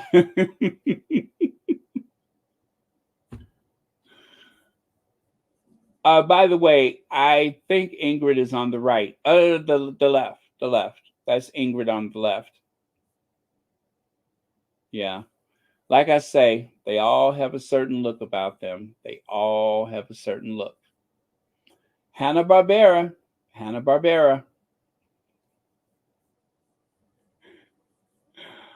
Oh, Lordy. Okay. Anyway, let me move on. And of course, there was that interesting occasion when the Queen requests the image of the Sussexes was framed and presented to her, and you can see how happy she is. I mean, there's her two favorites right there.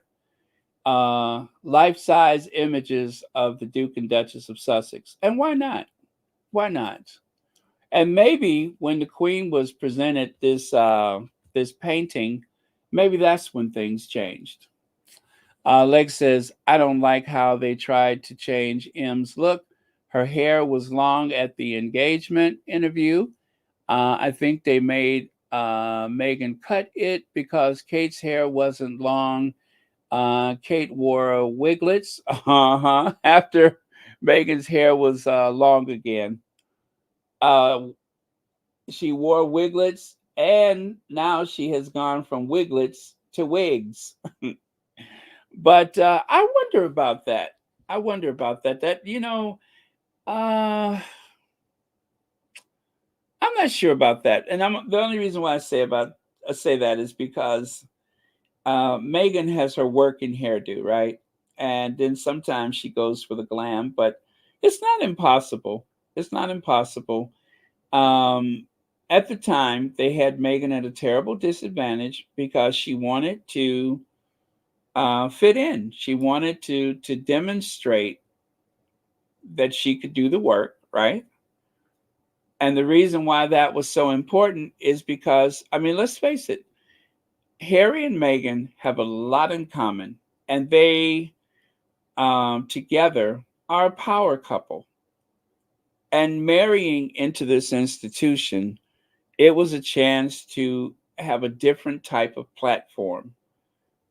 Meghan was interested in women's empowerment, and it still is, of course. She is a feminist, and being able to represent the Queen in the Commonwealth, if I was someone that was inclined to do that kind of work, and I just so happened to meet a partner like Harry, it's like, okay, yes, they're in love with each other. And guess what? One of the benefits of it is not only are we married and we're starting a family, but we have this commonwealth. It's what we do anyway. And that's why I'm always so like really angry when people question why in the world would she marry into that family? There were a lot of things that, Harry said he had certain things that he wanted in a relationship. And I'm sure Meghan had those same things that she wanted in a relationship. But both of them, the humanitarian work, the philanthropy, that is very important to them. And to have a life partner, a spouse, a husband, a wife, and you two have this available to you. And yes, it is a great platform, the royal family. A lot of them don't use it the way it should be used or could be used, but I can understand the intention was pure. We are going to go out to the Commonwealth and we are going to engage with people. We're going to do what we do. And that, of course, would have taken them out of England on several occasions. They would have been traveling, but they would have also have been outshining those other two. And that just was not allowed. That could not be. And it was easy to overshadow those other two because they're so mediocre. They're so they're lacking. They lack so much. I mean, they're a potted fern could outshine William. A ficus tree could outshine Kate. It doesn't take much. Thank you, Legs.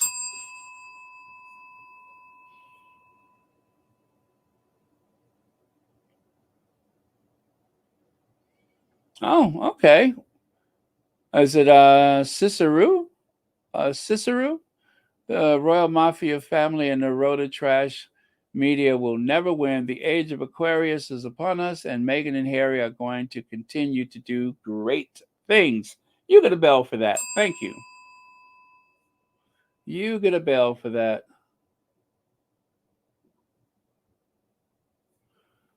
Joan says, I always love Harry from when he was a baby. I love him even more when he stood by his wife and walked away from those hateful people. your show blessings. Oh, thank you. Love your show blessings. Thank you so much for that. All right. So let's see here. Oh, yes, this is what I wanted to share with you guys. I have another sound bite.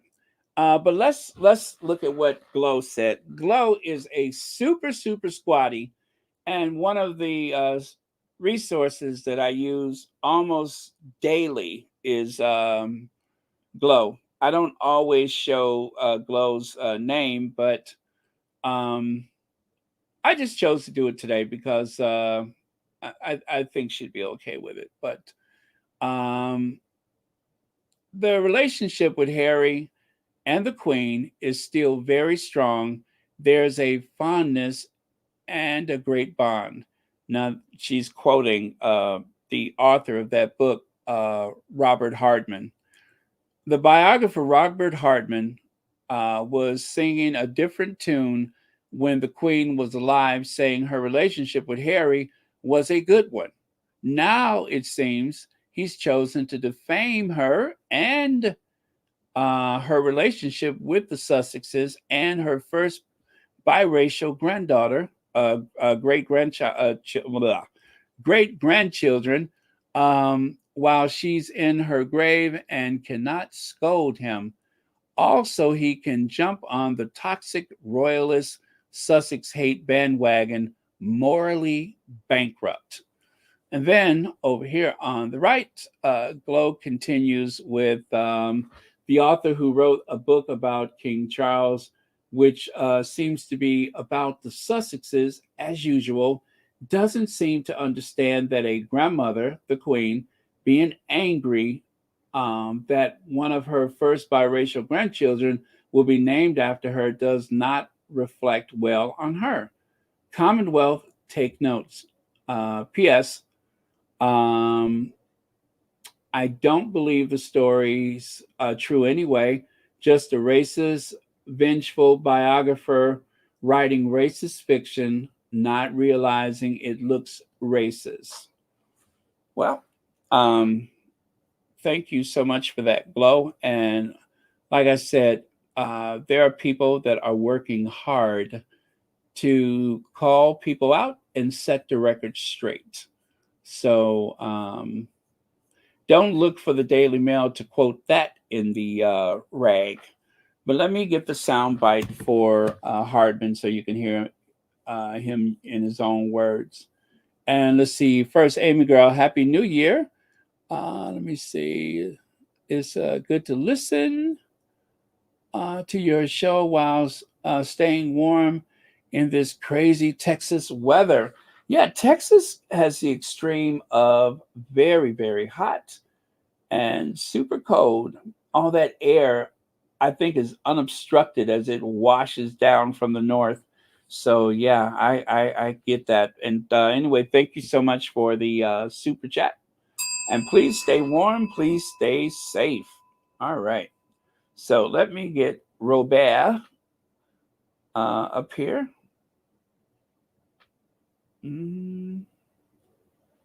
Uh-oh. Wait a minute. Is that it? No, that's not it. Oh, Lord. Wait a minute. Is that it? No, that's not it. No, that's not it. Oh, boy. And I thought for sure I had that one. Oh, boy. I knew things were going too well. I knew things were going too well, but that's okay. I can find it. Oh, here we go. Well, I think It's only 40 seconds. What have you learned about her relationship with Prince Harry and Meghan? Well, I think the relationship with Harry is still very strong. It's there is a real there's a fondness, a bond there. He's devoted to her, and she's very good at compartmentalizing. Talk to people who know her very well. There's sort of family and there's business. So the whole issue of them leaving the royal family and then SussexRoyal.com website, all that kind of thing, their patronages, that comes under, that's business. That gets dealt with separately. But in terms of grandmother, grandson, relationship, it's still very strong. Now let's hear that again. Again, this is the author himself. The lady with the glasses asked him about Harry's relationship with her grandson.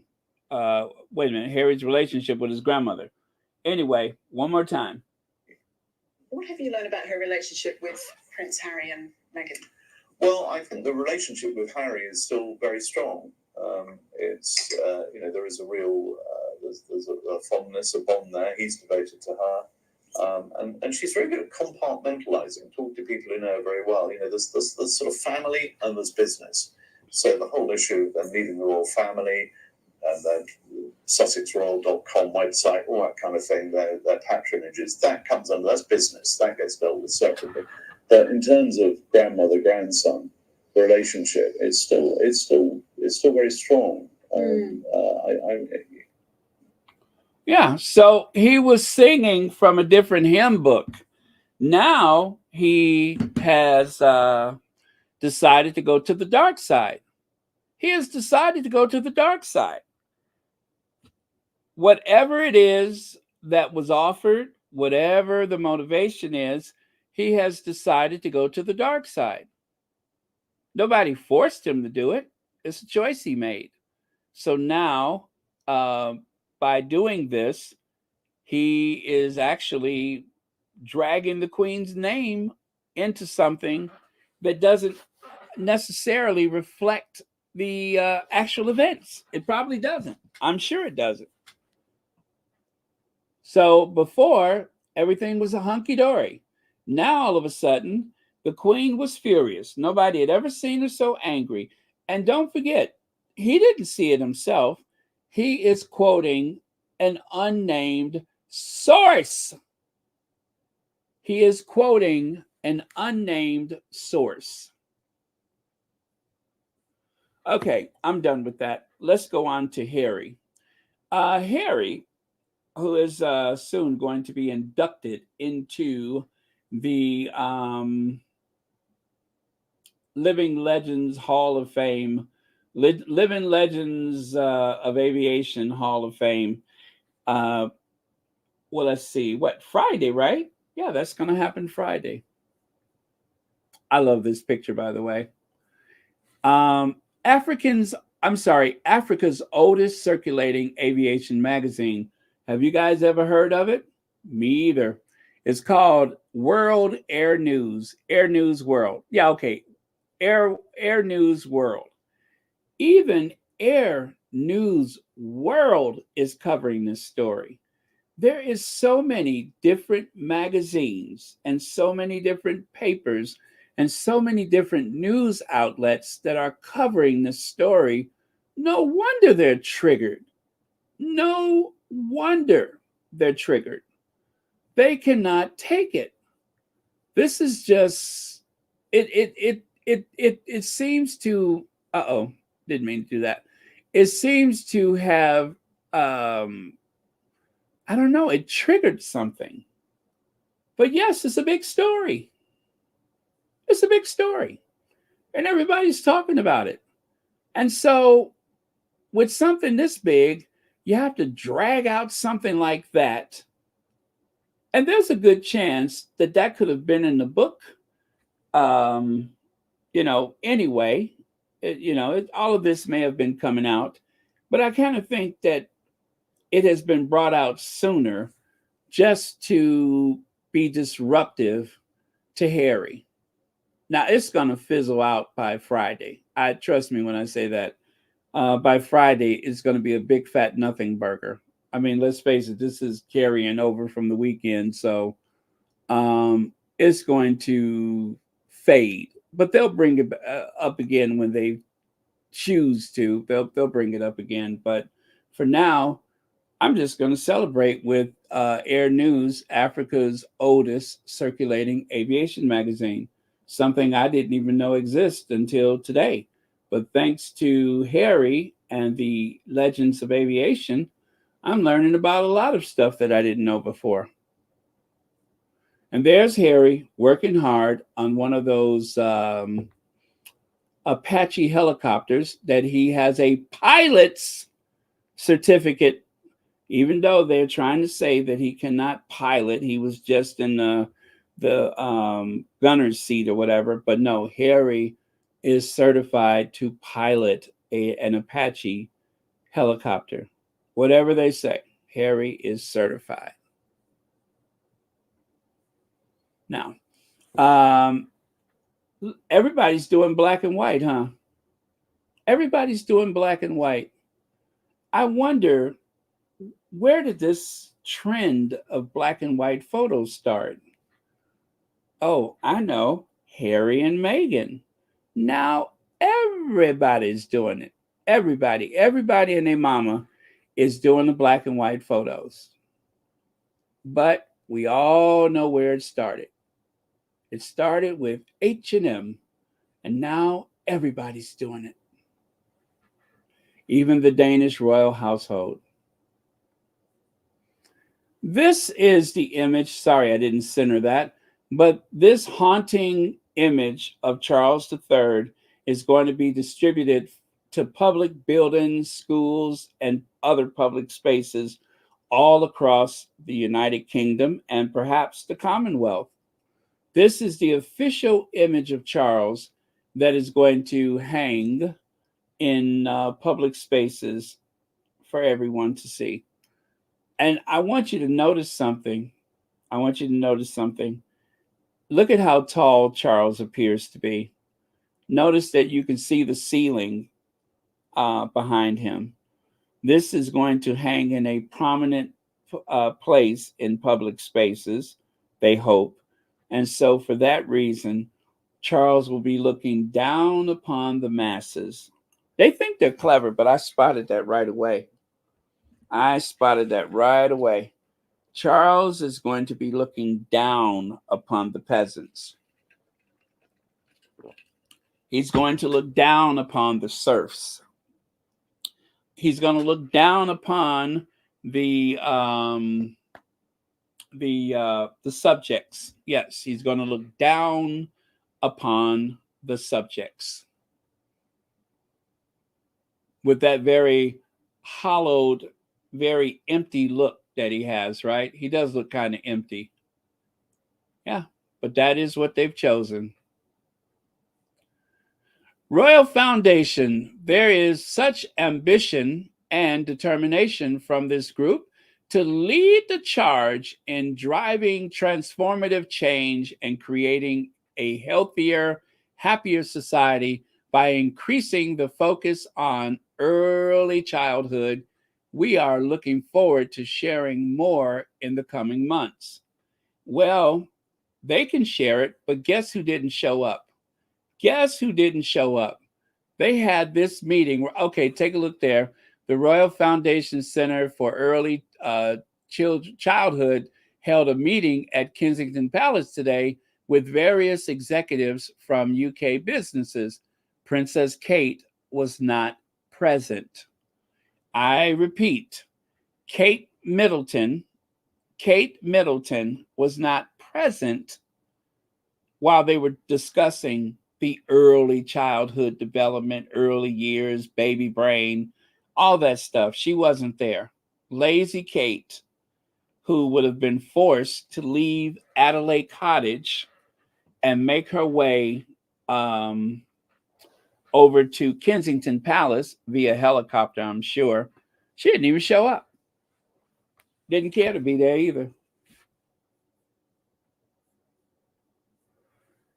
It was fantastic to host chief executives of some of the UK's biggest businesses at Kensington Palace as we reconvened the Royal Foundation Business Task Force for Early Childhood.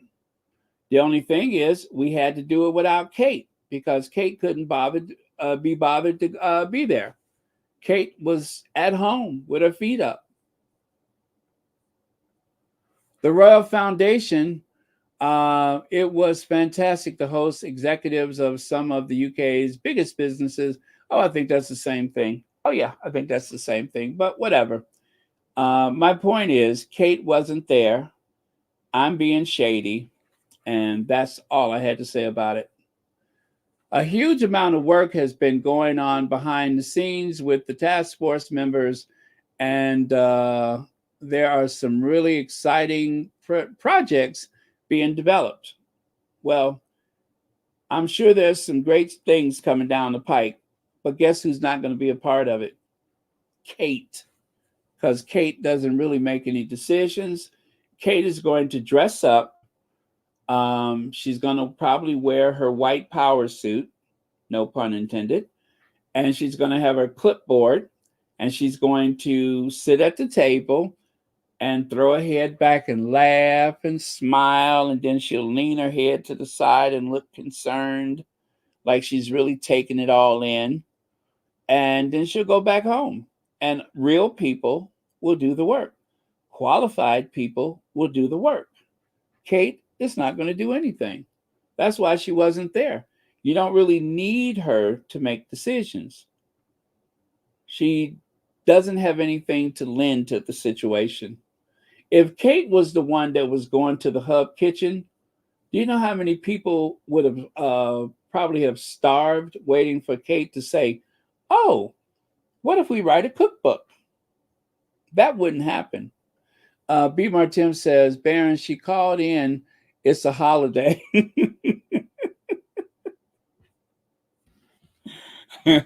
Even though it's not a holiday there, it doesn't matter. It's a holiday. I get you. Oh, man. But you know what? We do like to be fair here at Royal Sussex. And so, of course, we reached out to Kensington Palace for comment. And anyway, let me see. What did Kensington Palace have to say about this? Well, obviously, it'd be. I would love to have met her, and she's obviously she's an inspirational woman to look up to. Obviously, on to this day, and going forward and things. It is. It's a wonderful family. The members who I've met have achieved a lot, and very inspirational. So, yeah, I do. Well, thank you. You have been very helpful. In what way, I'm not sure, but thank you. So, congratulations. This is the new Miss America. Congratulations to our very own airman, Second Lieutenant Madison Marsh, aka Miss Colorado, who was just crowned Miss America 2024. Marsh is the first active duty service member to ever win the title. So that is amazing. This is the first time something like that has ever happened. Obviously, a high achiever. And of course, I wanted to share this with you after I spoke about one of the laziest people who has ever drawn a breath. I want to show you what a high achiever looks like in comparison to, someone who's very idle mind and lazy and inept and unqualified for most things.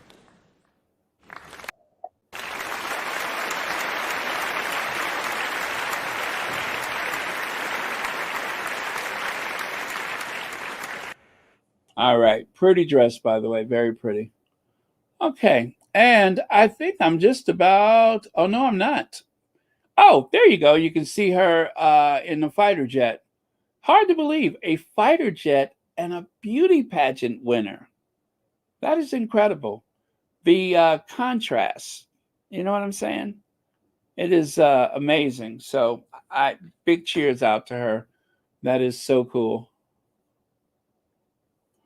The Queen, why are we discussing? Oh, shouldn't this have been at the top? Oh, no wonder I couldn't find that. I had that at the top, and then I didn't see it before I started. Well, that's why, because it's down here. Oh, well. Check it out. You guys remember this outfit, right? Oh, boy, the fashion world was talking about this for days. And the Derangers, they tried to make fun of Meghan, but this look was very well received, and people were excited about it. Well, check this out. Huh? Now there's a new take on it. Now I don't know who the designer is. Maybe the same designer, but that is very cool. That is very cool. That is a great way to do a red carpet look without being so extraordinarily formal. Yeah, I like it. I like it. I like it. It brings together a few things. A little unusual, not a traditional red carpet look, but pretty cool. Pretty cool.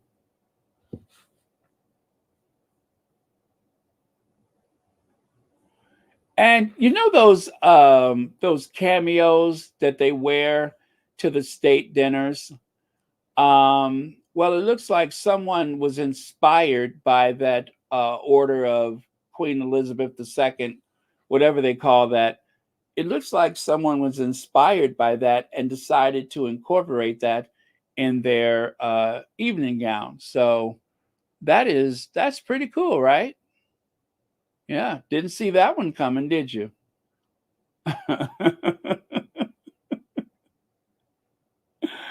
I couldn't resist. I couldn't resist. But yeah, if you have any extra yellow fabric around and you're not sure what to do with it, I think I just gave you an idea. And guess what, you guys? Guess what? With that, we are done. 2 hours, 8 minutes, and we are done. I do not have a Sinky update for you, but when you see our queens, then you know it's time. Yes, when you see our queens, then you know it's that time. So thank you very much. Thank you, moderators, for keeping this a safe space. And thank you for all of your super chats and super stickers. And at the top of the chat, there's a link to the official Royal Sussex wish list. Now, of course, no one is obliged to order anything from that list, but if you choose to do so, I would appreciate it. It's fun for me. It's like Christmas in January. Also, I'm going to have to put something on the community tab. I was listening to Pedo earlier, and one of my favorite people was on there, Peace. Peace is a super squatty, and she is very instrumental in fundraising and, of course, the sickle cell anemia awareness. And so she is also doing a fundraiser for the Invictus Games. So anyway, I'm going to have to put something up for Invictus. Usually Invictus doesn't really like push for donations, but right now they are. So if you want to go ahead and look yourself on the official website for the Invictus Games, if you want to do that, or if you want to wait for me to put a link up, I will do that probably later today or tonight. But yeah, so of course, I'm going to make a donation myself. But yeah, if you choose to do that, then please do. Even if it's like $5, every little bit helps. And you know what they say, the law of attraction. By you doing that, it will attract more contributions, and that's what they need. We want the Invictus Games to be a success. And so I don't know who their corporate donors are or anything like that. Plus, we won't have to wait until next year for the team, and well, not team, I shouldn't say that, but for Invictus people to get together, because as you know, this is the 10th anniversary year of the Invictus Games. So they're going to have something for that. Don't know what the plans are just yet, but I'll be looking forward to seeing it. So anyway, I'm done. Good night. I will see you all tomorrow. Love you guys. Thank you for supporting this channel. Thank you to the subscribers that have helped keep this channel afloat by supporting my work. And it has been a pleasure. And also, as I say, thank you so much for trusting me to do this work. That really means a lot to me, because these are some very important topics, not always about Harry and Meghan, but very important topics, like just I think it was last week. If you go to the community tab, Black Queen was sharing something that she wanted everyone to know about. And, you know, and it's good to be able to do stuff like that too, to be a place where you can get that type of information. So, yeah, I'm glad for it, and I'm glad for this community. So, love you guys. Thank you so much. Have a good night, and I will see you all tomorrow. We are going to. Oh, wait a minute. Where's the last word of the day? I knew I was forgetting something. Did I have something planned? No, but that never stopped me. Oh, I know what the last word of the day is. Might as well end on shade. May as well end on shade. Ready for it? All right, here it comes. Wait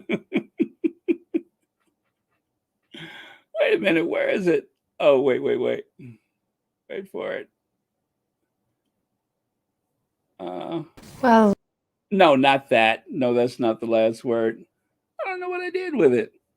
Wow, that's funny. Oh, it's got to be there. Hold on. Wait, no, why? You know what I was going to do? I was going to put Not My King up there. And for some reason, I know it's here and I don't see it. And it's got to be right in front of me.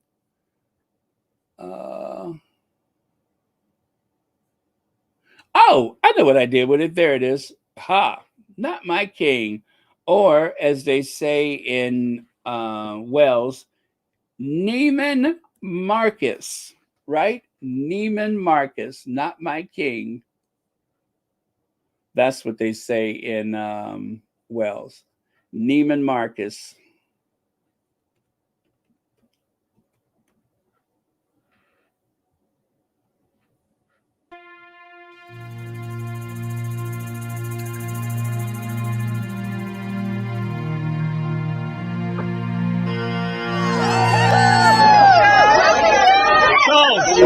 While we struggle to heat our homes, we have to pay for your parade. The taxpayer pays 100 million for you, and what for? Needham Renin, not my king.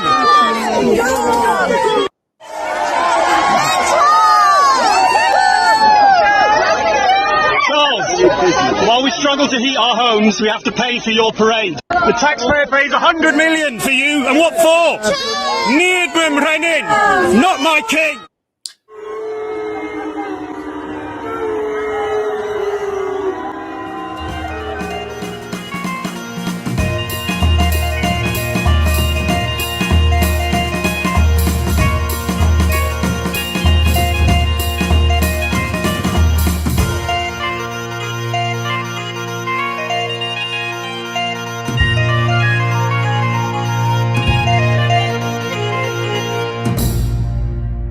See there? Neiman Marcus, Not My King. All right. Okay, see you guys tomorrow.